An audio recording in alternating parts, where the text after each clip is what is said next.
Hello and welcome to The Buzz. The season is flying by like my youth. And we're going to try and fly through this real quick because the playoffs are moving so fast I can barely keep up. We're going to start by talking about a team that season ended last week, and we're going to move on to a team that could be a sleeper in Class C2.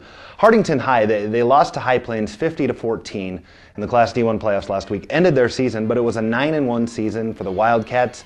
They had a 9-0 start to the year, this after going 5-4 last year. They ran into a great player in Tanner Fate, who ran for 172 yards, threw for 146 yards. But the Wildcats have a pretty good player in their own, Nick Miller. He was just a stud. 32 carries, 104 yards, took a beating throughout the game, kept getting back up. That was kind of the mentality of the Wildcats throughout the game and throughout the year. Season's over, but it was a great season for Hardington. Now that sleeper in Class C2 was also playing in Hardington last week, and that's Ponca. Ponca is now 6-4 on the year after a 38-29 win over Hardington Cedar Catholic.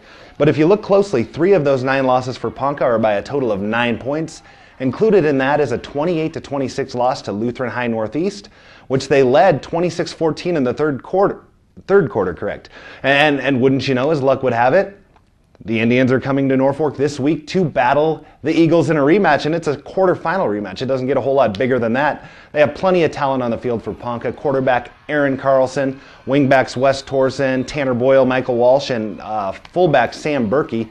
He's a pounder, and they have a lot of size up front, too. They have some defensive problems, giving up nearly 21 points a game, which could cost them against Lutheran High, but they could cause problems for other teams' defenses. Moving on to other games around the area, Norfolk Catholic and Albion Boone Central Newman Grove, they've got kind of a, I don't want to call it easy because there is no such thing as an easy quarterfinal match, but Norfolk Catholic playing Fort Calhoun, a team that barely beat Wayne in the first round of the playoffs, and Albion Boone Central Newman Grove will play Gothenburg. I already gave them credit for the win. That wasn't very nice to Gothenburg. They'll play Gothenburg this week. Gothenburg entered the playoffs with a 4-4 record. And then there's Pierce. Pierce has to travel to Wahoo, who overcame a 28-0 deficit at halftime against Lincoln Christian last week with 19 players ineligible for the first half due to disciplinary reasons for a 41-35 win. In Class D1, there's a good chance you'll run into Dana Harris and Elgin on Monday. The Loop City alum will possibly be watching his old high school take on Elgin Public Pope John. It'll be a tough battle for Loop City. Elgin Public Pope John is solid. Howells Dodge hosts BDS. BDS a surprise 42-14 winner over Creighton. In Class D2, we have 2 teams that continue to roll. Humphrey St. Francis, I mean, they're like Superfly, they're so good. 64-8 winner over Lawrence Nelson. They'll face Sterling this week, and Lindsay Holy Family has a big one at their hands if they want a chance to get revenge against St. Francis.